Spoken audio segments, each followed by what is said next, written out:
Chat, we're doing some Oregon ball watching today, man.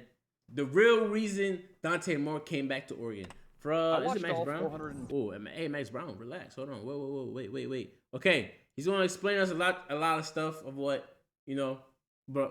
We not, bro. He's gonna show. We just give it a chance. Let's give it a chance. Let's see what he's talking about with Dante. So, for me with Dante, I feel like he did have to come back. Those Indiana games showed me a lot on how they were confusing him and some certain stuff and pressure that he just couldn't get out of, chat. Even some other games. So I think the Iowa game, he just needs to show a little more command in some of the stuff that he does. But hey, Max Brown's here to break it down for us, chat. NBA in the chat doesn't fuck with Max Brown, but let's see what he got for us. But chat, we do this live on Twitch. If you want to pull up, the link will be below. Let's do it. 12 of Dante Moore's throws from this past season, and what I saw was who y'all us losing to? Because I've never heard anyone say Dante Moore struggles at blank. Because he never went through that NFL draft process for us to truly dissect him. And this is a dude that was supposed I think we can beat him, bro. Number 2 overall. That's worth $50 million guaranteed. You don't just walk away from that unless you know something that we don't. Unless you know in your mind, man. I'm not scared of Julian saying. I'm gonna just say that. Better at blank. What he knows and what I now know, having watched all 412 throws, and I called his first ever start at UCLA, by the way, is that there are 3 specific areas that he can level up in. So he isn't the number 2 pick next year. He's the surefire number 1. I'm not gonna lie, chat. I hope Dante goes number 2, bro. I cannot have him going to the Browns.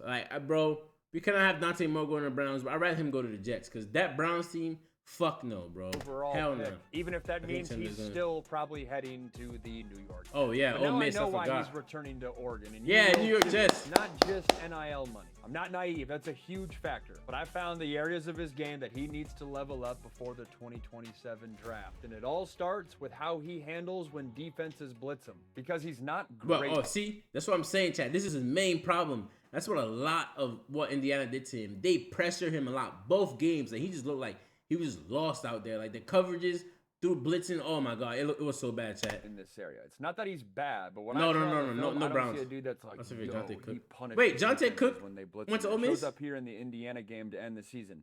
Indiana's bringing corner cat here. You can tell that Dante feels this pressure because he gets a little squirmish going to his left hand side. He can feel that corner coming off the right hand side, and he misses this 5-yard over route. And you might if you can feel it, why the fuck didn't he throw it? Max, it's not that get rid of the ball fast. Well, it's 3rd and 5 early on in this game. You complete this pass, gotta find a way. Yeah, bro, you gotta get rid of the ball early. If you can feel it as a quarterback, I mean, hey, I'm just learning. I'm here to learn. Setting up your defense to be pinned back. You're not allowing Indiana to get momentum, and a little 5-yard hook over the ball route could potentially change how that game gets off. It happens again here. In the JMU game, you're going to have a slant towards the bottom of the screen. That's where he's going to go with this ball. Common theme with these plays for Dante Moore is when you have backers walked up tough, meaning they're walked up towards the line of scrimmage. My sense is that in the quarterback meeting rooms, they're telling Dante this offseason, we got to do a better job at recognizing when backers do that. What's the safety picture? What kind of film were you watching during the week? Because we have to punish defenses knowing what blitz packages they like to get to. Because here, this backer's going to come, this backer's going to come, this backer's going to drop, and he gets underneath that slant route, ends up being an interception. One of the only good plays by the JMU defense in this game. But if Dante... No, don't underrate that. JMU played really good this game. I don't think that's the only good defensive play they had. They played really good this game, Chad. They got blown up, but they played really good. This backer getting back. He's got 1, 2, 3, 4 guys to the field. Only 1, 2, 3 defenders. Offense doesn't count that guy. Make him miss an open field. If you spit the ball out to the back, this might be a big play, and you're forcing JMU to tackle in space. And I'll say, I don't know exactly how Dante's rules are taught and whatnot, but just watching the film, threw that bitch in double coverage, bro. Here we got Indiana, round 1. What do you know? Backers walked up this tough. game was so bad. Standing up. 2 routes I want you to pay attention to. This little slant route, delayed slant route, and then this slot fade. Dante knows he's got man coverage in the back end. You're not wrong for going here with the slot fade, but to me, this is a day 1 blitz rule by a quarterback. If they're going to bring pressure down the middle, you have to replace the pressure with the throw. This is where the green grass is. If I'm a defensive coordinator and he throws the slot fade against this pressure, I'm like, sweet, throw the foul ball. What I'm scared of is a quarterback who's saying, I gotta I got to defend that middle of the field. If I'm not mistaken, this again, early on in the game versus this Indiana team, this ended up being, two-score game. You're letting the Indiana defense off the hook in that. I ain't gonna lie at that. But he got scared, Chad. Like, you can tell, like, he's not comfortable under pressure. Hopefully, this offseason is something that he can handle that. Because, bro, I don't think he didn't even go through his progressions. He just threw that bitch up. Ended up being, like, he just threw that shit up. But he didn't even look over here, bro. He just threw it. Letting the Indiana defense off the hook in that play. Like, here we got the Indiana defense again. What do you know? Backer standing up close to the line of scrimmage. They're forcing Dante more to process. Dante's got 3 routes. He's got the back on a little, release, look for the ball right now route. He's got a glance route by this guy. And then Kenyon Sadiq, my favorite tight end in college football last year, little 5-yard out, faking like he's going out. And he's going to break towards the inside. Dante Moore is not wrong for going to the running back here. I don't love that he double clutches because then it doesn't allow the running back to do anything with the rock after he catches it. But my point here is quarterback, high level, what's that next step? If he can just find a way to back up by just a half second of time, he's got 1 touchdown for sure here on the ground. I think Dante just got to trust his ability, chat. Like, obviously when you see him play defense like this, Indiana twice, he don't trust what he sees. And it's going to be a big thing for him this offseason to just trust what he sees in general. Because it's like the plays are there to make, but he's like, I'm just, I'm not going to go through my progression. But that's really tough to do against this play. I don't know. It's tough for him, bro. You're not calling this play unless you're trying to dial up Kenyon Sadiq. And if you can just buy a half second, there is no one in the middle of the field. This is a touchdown. It's tough. I'm not saying it's easy. This is what Indiana's betting on, is that a quarterback's not going to get to Kenyon Sadiq here. Oh, yeah, he's wide open. Man, bro. There's a touchdown right there. But the ball's already out. He can make Indiana pay for pressuring him. And then 2 more, both versus JMU. Here, Dante is going to go to this arrow route by the running back. The only problem is this linebacker is going to drop. We saw that before. He's going to defend against this running back. He's got a safety leaning this way, so I don't blame Dante for going to this side. But when you're watching film during the week and you got a slot fade and then a slant route that's coming wide ass open right here, that's an opportunity to make this JMU defense pay. Instead, you go to the wrong side man beater, and it's not like you're getting graded negatively per se here. Actually, yeah, you might be getting. Chat, you know what's funny? It might be even the system thing too. Well, I won't say system, but like maybe similar systems, because Signetti did come from JMU too. So it's funny that he's using clips from JMU and Indiana. So that's like a crazy. It might be that type of defense that he struggled against on that play. That's actually kind of crazy. There's an opportunity with that slant route on the top of the screen. This one's a fascinating one. You guys are gonna like this because clear as day man coverage. You got 1, 2, 3 dudes with their heels at the goal line. Dante is gonna go with this slot fade by the number 2 receiver. I hate this route because slot fades are great versus man press coverage. Right now, he's got 3 defenders that are 7 yards off, eyes on Dante. This route is never going to work, and Dante knows that before the play snaps. Or maybe he doesn't know that because that's why he threw a pick here. But my point here is what you do like is this guy down here. I was at this game too. Press coverage, slot fade, outside fade. Yeah. I do not have a shot here versus 2 dudes that are way off. With vertical routes and man coverage, it's pick your best matchup. Your best matchup's on the bottom of the screen. Pressure, floats the ball up. He fell, picked. Bro. It's going the other way in Otson. The second area it's Dante bad Moore decisions, can get better in bro. is when the pocket gets messy. It's what you call it. It's just, how do I say it? It's dumb mistakes. It's dumb rookie mistakes. It was his first full season starting, so like it's mistakes that can be corrected. Catastrophic mistakes happen. Here he's got a basic route by Sadiq, and then he's got a little sit route by the outside receiver, and then this linebacker is going to jump that sit route, pick it, and get going the other way. The reason this interception happens is because you have a game by the inside defensive lineman. He's going upfield. He's going behind his butt. It makes the pocket messy, and it's not necessarily. No, this is Dante's fault. I was going to say you could blame it on the right guard, but no. Wait. He's going behind his butt. It makes the pocket messy, and it's not necessarily. But can you get the ball out faster? No, though? Dante's. I don't see anybody. I mean, you could probably throw it here, but he's not even looking over there. Fault. I was going to say you could blame it on the right guard. He do got space right here, Chad. Not necessarily. He do got space to roll out right here. So no, this is Dante. Yeah, he got space. Dante's fault. Got a little bit of space. You can blame it on the right guard, but no, this is Dante's fault. When we go to the back view, I want you to see that. Look at his posture. I don't see a guy that's sturdy. I don't see a guy that's like hanging in there. You know when we always talk about and like this is a bad throw. How like, dude, guys are flying off him, and he's like a statue in the pocket, or maybe not statue in the pocket, but he's able to be. Ben Roethlisberger is also like 6'4", 300 pounds, bro. Rigid in the pocket and not allow the chaos big as around shit, him can shrug to people obstruct the throw. That is not necessarily the lane that I would put Dante Moore in. To give a more recent comparison, when I turn on the film with Fernando Mendoza, I see a guy that is tough as nails in the pocket, that he's going to hang in there, deliver a strike, take the hit, and move on and say, hey, let's get to the next play. With Dante, I don't see that strength in the pocket. His base can get manipulated by what the defense is doing around him. Here we got another example. More of a finesse quarterback. Oh my gosh, bro! This game, chat. Oh my, bro! This defense was insane. This is probably one of the best defenses I've seen play against Oregon. Oh my gosh, dude, that was going to happen. You got a little under route and an under route. Middle linebacker, Texas Tech. He's going to sit under this route and intercept it. Pay attention to David Bailey here. He's the guy that's going to get pressure. He was amazing too, bro. Force this bad throw. This is tough. I'm not saying it's easy. This is a first-round, top-5 David Bailey he's beating, whooping Isaiah World, making something happen there. But Dante, I feel like he could have stepped up here. He can feel that pressure coming off his left. We'll get the back view. Step up and try to make something, get a clear throw lane, but don't sit back there and allow, the chaos of the pocket to force you. I think by this time, one thing about Dante is, bro, once you get pressure on him like once, 3 times in the beginning of the game, I feel like his whole game just flusters throughout the rest of the game. He needs to learn how to pick himself back up mentally. So by last season, when you got like a little hits on him a little bit, it just started wearing him down. But like if he had that mentality, I think he'll get it this year. But if he had it, chat, he would recognize mistakes like this throughout the game, like because you're supposed to get better as the game goes. But he's getting pressured and pressured and pressured, and it's like not working for him. Into a really bad. So.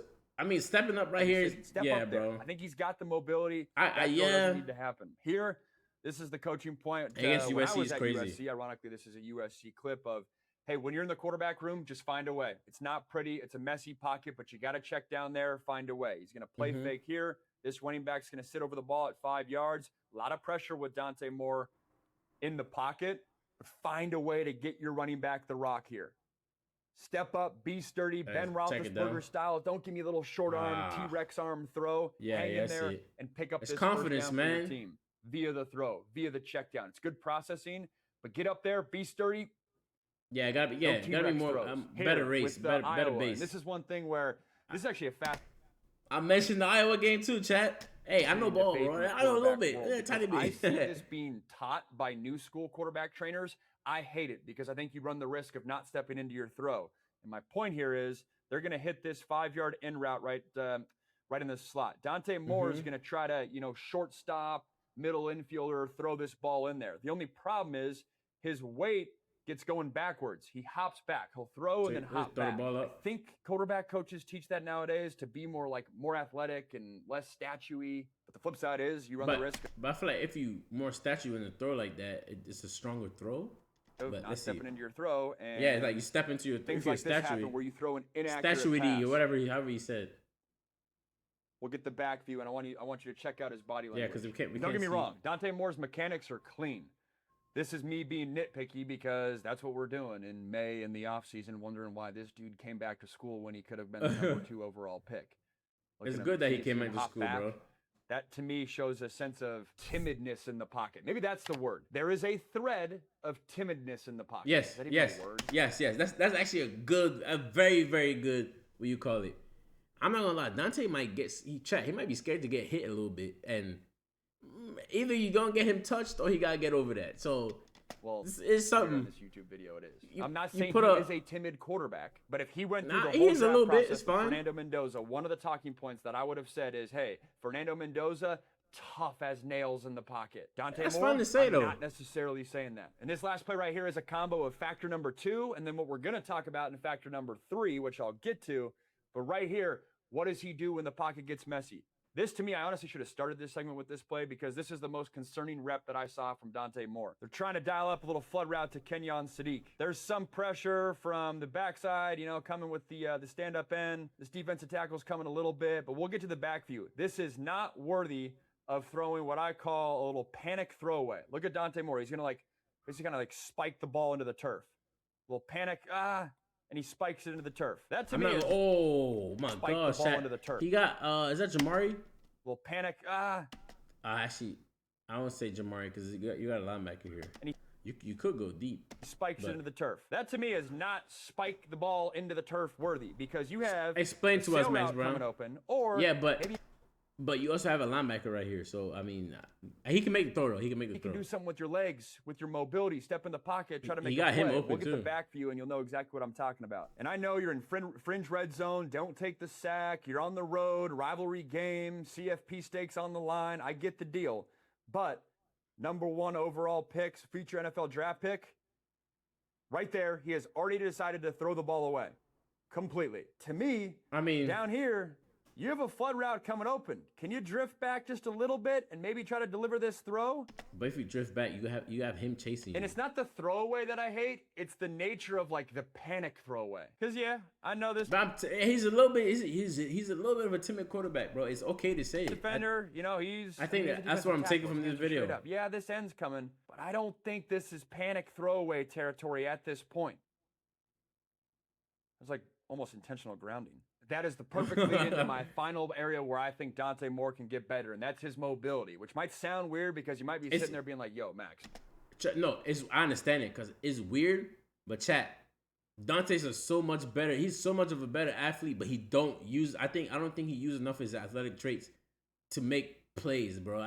I think he can do it more. I understand this. God-given or not, you know that firsthand. He has it. I think there's areas he don't use it enough. Film where I would love Dante Moore to unlock his legs more, and this is a perfect one on the road in Iowa. Ended up being a super tight game, almost an upset. Dante did play really well in this game, but I feel like some quarterbacks try not to use their legs a lot to prove that they're like amazing quarterbacks. Does that make sense, chat? I'm a Ravens fan, so like Lamar does this a lot where like he got to prove to people that he can make throws and all that, bro. What makes you special is your legs sometimes. You got to use them, bro.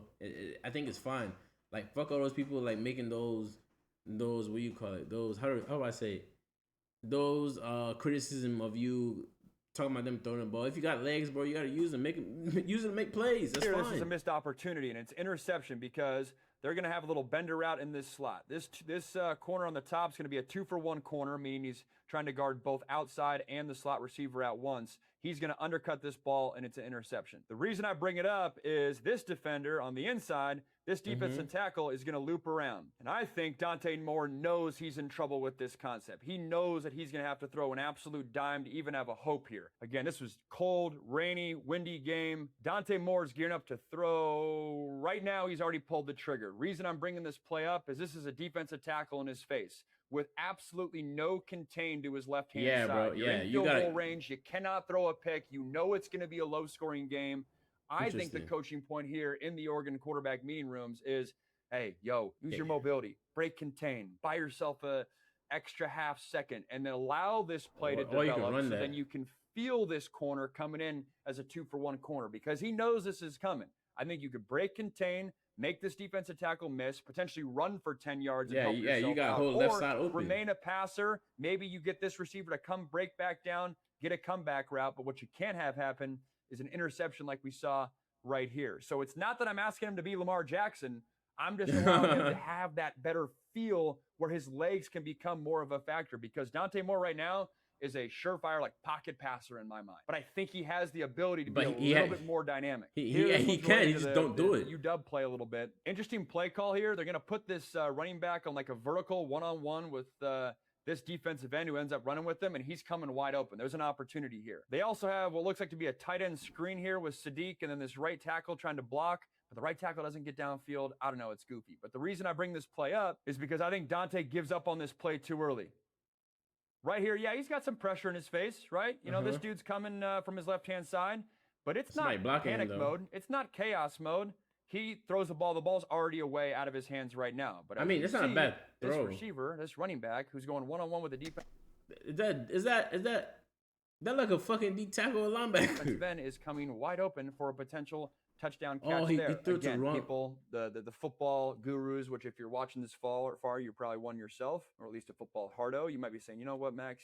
I don't know what's going on with that tight end screen. I don't know his read. Sure. But I'm just bringing this up. If I'm like, he's throwing the ball away real quick here. He's got a receiver where his eyes are coming wide open. And then I love this play. This is a great example. Right here, he's got a little take the middle route by the slot. He's got a shot here for a touchdown. Then he's got a vertical route that ends up being kind of a comeback. I don't really know what's going on down there. This motion guy is going to be in the flat. This defensive end's getting upfield, and then Dante Moore is going to break contain. And the reason I'm bringing this play up is what does Dante Moore do when he breaks contain? Again, we know the stakes in this game.